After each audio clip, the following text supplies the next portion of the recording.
जी अस्सलाम वालेकुम, मैं तौफीक अहमद वर्चुअल गुरु कंसल्टेंसी प्राइवेट लिमिटेड के प्लेटफॉर्म से एक इंतहाई अफसोसनाक ख़बर जिस पे हम सब इनकी वीडियोस भी देख रहे हैं, वो मुख्तलिफ बयानात भी सुन रहे हैं, उस पर मैं बात करूँगा। मैं भी ये वीडियो थोड़ी सी लेंथी हो जाए, प्लीज़ इसे आखिर तक लाजमी देखिएगा। तो वो ख़बर ये थी कि यूरोप जाने की ख्वाहिश लिए हमारे पाकिस्तानी, अल्लाह ताला उनकी मग़फ़िरत फरमाए, तकरीबन 300 से ज़्यादा वो लोग थे जो कि यूरोप जा रहे थे और यूनान के रास्ते में समुंदर में उनकी कश्ती में हादसा हुआ और वो जान भाग हो गए, समुंदर में डूब गए। अब इसकी वजूहात पे तकरीबन दो तरह की राय आ रही हैं। कुछ लोग गवर्नमेंट को ज़िम्मेदार ठहरा रहे हैं कि गवर्नमेंट ने ऐसे इकदाम क्यों नहीं किए थे कि ये इस तरह के एजेंट गैर कानूनी तरीके से लोग जो ले जाते हैं उनकी रोकथाम क्यों नहीं की, या मुल्क में इस तरह के हालात हो गए हैं कि कोई बंदा यहाँ रहना ही नहीं चाह रहा है, वो अपना माल मता भेज कर बाहर जा रहा है, बहुत जो बुरे हालात हो गए हैं। और दूसरे वो हैं जो कि इन लोगों को कसूरवार ठहरा रहे हैं कि नॉर्मल ज़िंदगी इन्होंने गुजारनी यहाँ नहीं की, यहाँ पे कोई कारोबार नहीं किया, बल्कि वो लालची लोग थे और अपने लालच के लिए, अपनी ये लालच ज़हनी तस्कीन के लिए यूरोप गए हैं और गैर कानूनी तरीके से गए हैं। अगर कानूनी तरीके से जाते तो इस तरह का इन्हें हादसा ना आता। तो मुझे ये तकरीबन जो दूसरी साइड के लोग हैं ये बेहतर लगते हैं, क्योंकि ये उनको रियल फैक्ट्स जो हैं वो देख रहे हैं। जहाँ तक बात है गवर्नमेंट की, तो गवर्नमेंट पे जिस तरीके से ये लोग जाते हैं, वो अगर एक तरीका बंद करती है, उस पर कंट्रोल करती है, तो दूसरे तरीके से चले जाते हैं। यानी कि वो बेसिकली यहाँ से ईरान जाते हैं विज़िट करने, विज़िट पे अब विज़िट पे बंदा वहाँ पे यहाँ से पाकिस्तान से विज़िट वीज़ा पे गया, तो वो तो कोई ऐसी एजेंसी ऐसा चेक है नहीं है कि ये विज़िट पे गया है वापस आएगा कि नहीं आएगा, तो ये बड़ा मुश्किल है। और दूसरा बड़े अरसे से ये काम चल रहा है, एक तरीके से अगर रुकावट डाली जाती है, चेकिंग की जाती है, तो कोई और रूट यूज़ कर लिया जाता है। खैर ये एक सैड टॉपिक है, तो हम बात करेंगे कि ये लोग जाते क्यों हैं और इनकी ये रास्ते ऐसे क्यों चूज़ करते हैं और इनकी रोकथाम कैसे की जा सकती है। तो बराए मेहरबानी अगर आप मेरे चैनल पे न्यू हैं तो सब्सक्राइब कर दिए, क्योंकि हमारे जो इस चैनल पे उन लोगों के लिए बहुत सपोर्टिव होता है कि जो बिज़नेस कर रहे हैं या बिज़नेस करना चाहते हैं और उनको इनिशियल स्टेज पे हम लीगल सर्विसेज फराहम करते हैं और उनको गाइडेंस देते हैं और उनको सपोर्ट करते हैं कि वो इस तरह से करें। क्यों कि मैं बजाते खुद और मेरी पूरी टीम ए से स्टार्ट हुई है। हम कोई जदी पुश्ती ना हमारे पास दौलत थी और ना ही हमारे ऊपर कोई इनामी स्कीम से पैसा मिला और हमने ये सेटअप किया। तो आते हैं इस टॉपिक की तरफ। मैं ख़ुद इन्हीं इलाकों से बिलोंग करता हूँ। तो होता ये है कि अभी आपने वीडियो में भी देखा होगा कि कोई इनमें से कोई एक बंदा ऐसा सिंगल नहीं है जो 20 से 30 लाख से कम पेमेंट देकर गया हो। यानी कम से कम 20 से 30 लाख हर बंदे ने दिया है तो फिर गया। अब 20 से 30 लाख उन्होंने कहाँ से अरेंज किया है, या उन्होंने उधार पकड़े हैं। उधार भी आजकल मुश्किल मिलता है। उन्होंने अपनी जानवर बेचे हैं, अपनी ज़मीन बेची है, फिर गए हैं। और ये पहली दफ़ा भी नहीं हुआ। यहाँ से लोग जितने पहले भी जाते रहे हैं उनके साथ ये हादसा हुए हैं। तकरीबन 100 में से 30-40 बचते हैं और अच्छा जो बच जाते हैं उनकी ज़िंदगी बड़ी सेट हो जाती है। और यही एक मेन फॉल्ट होता है, दूसरों के लिए इनिशिएटिव बनता है कि बस दाव लगाएं और चले जाएं और वारे न्यारे हो जाएंगे। तो सवाल ये पैदा होता है कि अगर ये 20 से 30 लाख लगा के पाकिस्तान में कोई भी बिज़नेस स्टार्ट कर देते तो क्या उसमें कामयाबी ना मिलती? क्या इतनी इन्वेस्टमेंट लगा के कोई भी सेटअप किया जाए तो क्या ये पक्की बात है कि नुकसान ही होगा? भाई देखें, नुकसान किसी भी बिज़नेस में तब होता है कि जब या तो आप बिज़नेस बगैर किसी मशवरे के, बगैर किसी रिसर्च के शुरू करें, या बिज़नेस तो स्टार्ट कर लिया लेकिन आप उसे कंटिन्यू रखें, उस बिज़नेस को समझें ना, उसकी बिज़नेस की ज़रूरत पूरी ना करें। मैं मिसाल देता हूँ कि आपने एक पोल्ट्री फार्म शुरू कर लिया, उसमें चूज़े ले आए छोटे, तो आप उन चूज़ों को सिर्फ एक टाइम पानी मिस कर दें, या उनका फ़ैन बंद हो गया जो कि कूलिंग के लिए लगाया हुआ है, टेम्परेचर कंट्रोल करने के लिए लगाया हुआ, आप कहीं चले गए हैं, सोए रह गए हैं, या आपने एक बंदा ऐसा रखा हुआ है जो भांग और चरस पीता है, तो क्या वो चूज़े पलेंगे? क्या वहाँ से फ़ायदा होगा? 12 घंटे में सारे ख़त्म हो जाएंगे। तो यही हमारी वजह है कि हम जो काम शुरू तो कर लेते हैं, लेकिन उस काम को समझते नहीं कि हमें भी इस काम के लिए टाइम कितना देना है। अगर मेहनत की बातें की जाएँ तो अल्हम्दुलिल्लाह जिन लोगों ने या जिन घरों ने 2 से 3 जानवर भी वो पालते हैं, तो साल में माशाल्लाह अभी बकरा ईद का सीज़न है और उस पर उनको अच्छा खासा रेवेन्यू मिलता है, अच्छी खासी उनकी ज़रूरतें पूरी हो जाती हैं। 1 या 2 भैंस है जो कि 5 से 7 लाख ये इतने के करीब मिल जाती है। मुझे एग्जैक्ट फिगर तो अमाउंट याद नहीं है, रेट मालूम नहीं है। तो वो 1-2 अगर भैंस अच्छी रखी जाए और उसकी ख्याल रखा जाए और उसके दूध से गुजारा हो जाता है, एक छोटी फैमिली का गुजारा हो जाता है। तो अगर बंदे ने देखा जाए तो 3 टाइम की रोटी इंसान को चाहिए और रहने के लिए छत चाहिए, और अल्लाह ने बच्चे दिए हैं तो उनकी एजुकेशन मामलात के लिए फ़ीस चाहिए। तो ये चीज़ें पूरी कर सकते थे, वो गरीब नहीं थे, वो लालच की वजह से गए। इसके बाद जो मैं मेन जो इसकी वजह समझता हूँ वो ये है कि हमारे माशरे में सोच चेंज हो गई है। सोच, ये छोटा सा लफ्ज़ है लेकिन ये जो डेवलप हो गई है सोच के, हम जो छोटा काम करने वाला बंदा है ना, कि जो मज़दूरी कर रहा है, जो भैंसें पाल रहा है, या जो छोटी मोटी खेती बाड़ी का काम कर रहा है, उसको इज़्ज़त नहीं देते माशरे में। माशरा उसको इज़्ज़त नहीं दे रहा क्योंकि उसके पास बड़ी गाड़ी नहीं है, उसका शानदार घर नहीं है, वो कहीं फैमिली फंक्शंस होते हैं तो वो उस तरह पैसे नहीं लुटा रहा होता है जिस तरह के एक जो अमीर रिश्तेदार होता है। तो वो जो नज़र से उसको देखना होता है, या उसके साथ जो उसके दूसरे ख़ानदान वाले ट्रीट करते हैं, या जो बंदा इस तरह की जान की बाजी लगा के बाहर गया होता है और वहाँ से वो पैसे भेजता, उसको जो प्रोटोकॉल दिया जाता है वो इसको उसके लिए इंसल्ट का बायस बनता है, चाहे उसका भाई हो या रिश्तेदार हो।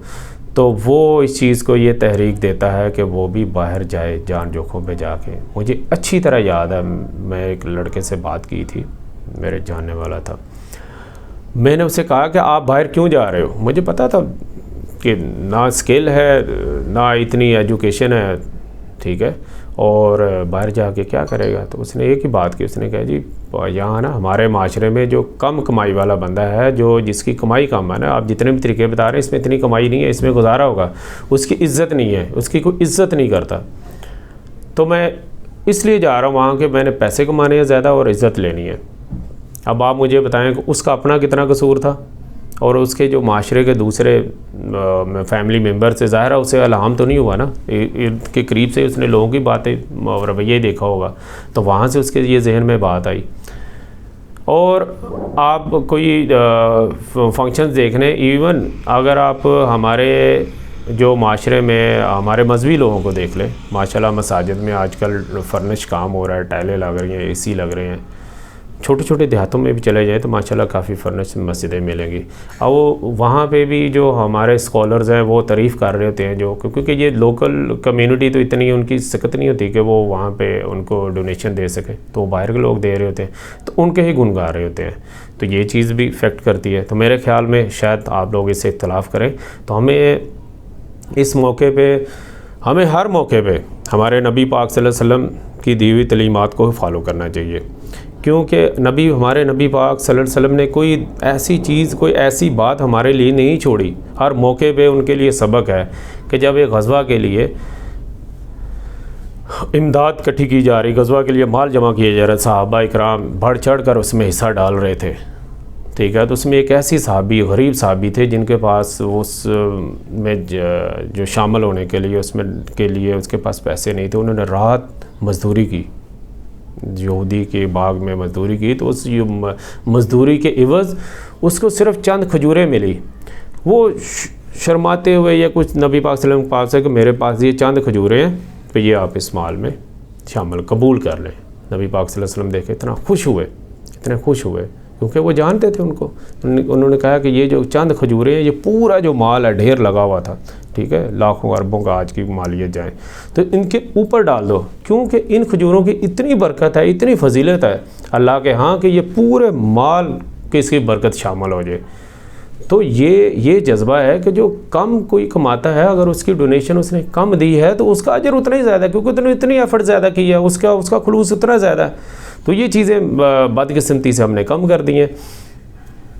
इसके अलावा जो हमारी नौजवान नस्ल है, जब वो शादी का टाइम आता है तो इसमें भी देखा गया है कि अगर किसी की कमाई कम है या वो लोकल काम कर रहा होता है, मज़दूर है, या उसने अपना कोई छोटा सा सेटअप लगाया होता है, तो उसको माशरा एक्सेप्ट नहीं कर रहा होता है। अजीब अजीब बातें उसकी तरफ कर रही होती हैं। हालांकि हर जो छोटा काम है उसने अल्लाह की रहमत से उसने बाद में बड़े होना ही है। ठीक है, कोई भी एक नौजवान है 18-20 साल का, उसने एक दुकान डाली है या कोई दूध की दुकान है, कोई भी छोटी सी दुकान डाली है, तो वो आहिस्ता आहिस्ता बिज़नेस उसका बढ़ना ना, यकदम तो नहीं हो जाना सेटअप, यकदम तो लाखों की बारिश नहीं हो जानी, क्योंकि हमारा जो माहौल है वो अभी तरक्की पजीर मुल्क है और काफ़ी माशी हमें मुश्किलात का सामना है। तो हमें चाहिए कि ऐसे लोगों को जो यहाँ पर रह रहे हैं उनको पहले सपोर्ट करें। और ये जो नौजवान भी हैं इनको भी मैं कहता हूँ, इनसे मैं रिक्वेस्ट करता हूँ, हाथ जोड़ के रिक्वेस्ट करता हूँ कि खुदारा जब आप काम शुरू करते हैं, कोई भी काम शुरू करें तो दिल जमी से उस काम को शुरू करें।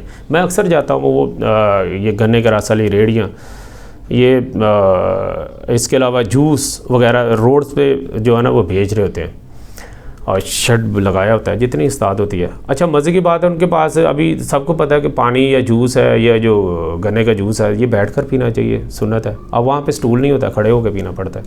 ठीक है, अब मुझे बताएं कि कितने % उनके पास कस्टमर बैठेंगे। तो मैं अक्सर कहता हूँ भाई आप घर से कहीं से कम 2 या 3 कुर्सियाँ छोटी सी ले आओ, इधर रख दो, साइबान रख दो, ताकि कोई थोड़ा सी सेटिंग हो ना, बेहतर हो। क्योंकि आपने पहले तरीके से नहीं चले, कोई नई जिद्दत लेकर आए। आपके पास अगर जगह ज़्यादा है तो पीछे एक बोर्ड लगा दें, ठीक है, ताकि आजकल कैमरा इस तरह के लुक हो कि कोई गन्ने के 2 गिलास रखे हुए हैं, जूस रखे हुए हैं, वो अपनी पिक्चर बना सके, आपका कारोबार डेवलप हो, अपने बिज़नेस छोटे छोटे बिज़नेस को नाम दे, क्योंकि आहिस्ता आहिस्ता ये बिज़नेस डेवलप हो, बड़े नाम आपका बने और क्वालिटी दे। क्वालिटी का इशू है वो आपके सामने सर है। इसकी वजह से जो हमारी लोकल प्रोडक्ट होती है वो कम सेल हो रही होती है और बाहर की प्रोडक्ट हालांकि महंगी होती है, उसको हर कोई ज़्यादा प्रेफर करता है। वजह क्या होती है कि जो लोकल ने बनाई होती है उस पर उसने अपनी मेहनत नहीं दी होती, उसने इतने पे तवज्जो नहीं दी होती।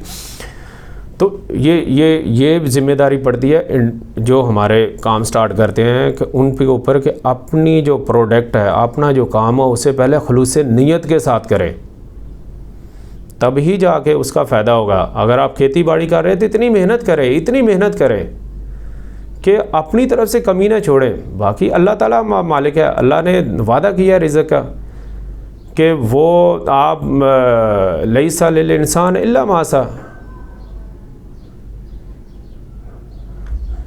मैं शायद गलत कह गया हूँ, ठीक है।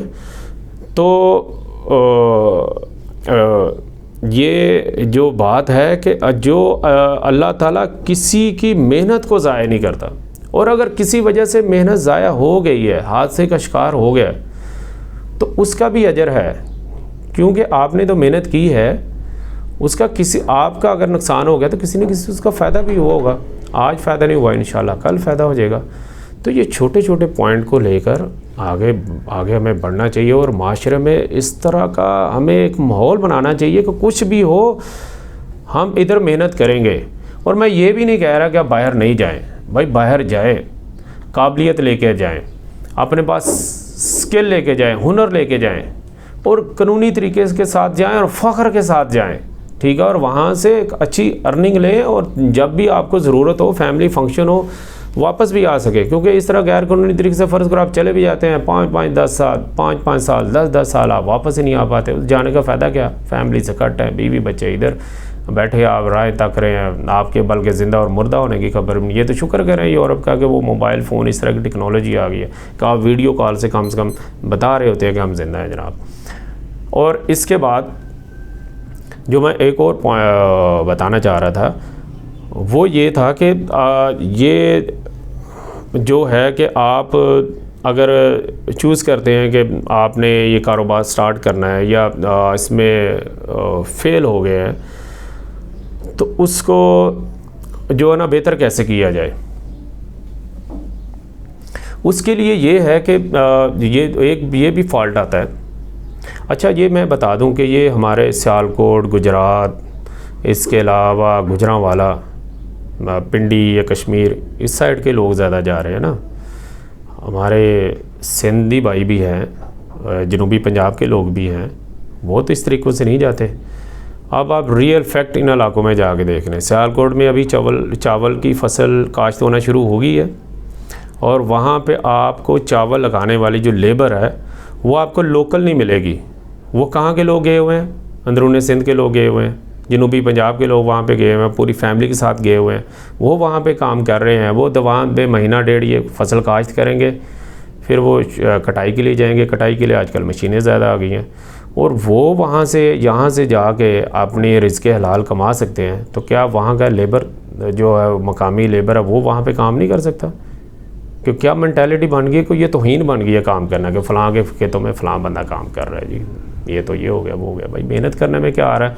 अगर किसी बंदे के पास ज़मीन है और एक बंदे के पास ज़मीन नहीं है, तो आज ज़मीन वाला ज़मीन खुद काश्त नहीं कर सकता, यानी कि वो टोटल काम नहीं कर सकता। और जो दूसरा मेहनत कश है, वो मेहनत करेगा तो वो प्रोडक्ट आएगी। तो ज़मीन तो सबकी साझी हुई ना, उस ज़मीन का उसको क्या फ़ायदा है जब काश्त नहीं कर रहा वो, और उसको मुआवजा देगा। अच्छा, मुआवजे में बात आती है जी, हम बड़ा अच्छा काम कर ले तो मुआवजा पूरा नहीं मिलता। यहाँ पे भी जो मैं बताता हूँ ख़ास कि हर शोबे की, इवन कोई मज़दूर है उसकी यूनियन होनी चाहिए, उनका अपना एक ग्रुप होना चाहिए। मिस्त्री है, उनका अपना एक ग्रुप होना चाहिए। इसके बाद कोई भी वॉटेवर कोई भी शोबा है, आप एक छोटी छोटी यूनियन बनाएं। अगर किसी ठेकेदार ने, अगर किसी लैंडलॉर्ड ने, किसी ज़मींदार ने आपकी मजदूरी एक बंदे की रोक दी है, तो यूनियन फ़ैसला करे कि इस बंदे की पेमेंट इसने रोकी है या इसको कम पेमेंट दी है, हम इसका काम नहीं करेंगे। तो ये हो ही नहीं सकता है कि वो पेमेंट उसकी वो ना उसको अदा करे। तो वो माशरे में इत्फाक भी आएगा, और इत्फाक जब होगा तो इत्फाक की बरकतें भी होंगी, और जब बरकतें होंगी तो इंशाल्लाह खुशहाली भी होगी। मैं शायद ये सारी बातें एक बड़े अच्छे अंदाज़ और प्रोफेशनल पैराए में आपको नहीं बता पाया, लेकिन मैंने आपको जो रियल फैक्ट थे, जो असल वजूहात हैं इन लोगों के बाहर जाने की, वो मैंने ज़रूर बताने की कोशिश की है। तो मेरी आप सबसे गुजारिश है, जो जिस लेवल पे हैं वो इन वजूहात को कम करने की कोशिश करें, नौजवान नस्ल को हौसला देने की कोशिश करें, इनको अच्छा गाइड करें। जो स्कूल में हमारे उस्ताज़ कराम हैं, स्पेशली जो 9th 10th में बच्चे पहुंच जाते हैं, उनको लोकल बिज़नेस करने के तरीके बताया करें। ठीक है, हमारे जो मजहबी स्कॉलर्स हैं, हमारे इमाम मस्जिद हैं, वो अपने खताबात में ये तफरकाबाजी की बातें बताने के बजाय लोगों को रहन सहन के और ये जो तफरीक पैदा है ऊपर नीचे, इसकी तरफ ज़्यादा ज़ोर दें, ताकि ये वाले जो हादसा है रुके। क्योंकि ये हादसा ही नहीं सिर्फ, ये पूरे मुल्क की बदनामी है। इन पे खुदारा कमी आ सके। मेरी अगर कोई बात बुरी लगी हो तो मैं माज़रत चाहता हूँ। अपनी दुआओं में बहुत ज़्यादा मुझे याद रखिएगा, अपना बहुत ज़्यादा ख्याल रखिएगा। अल्लाह हाफ़िज़।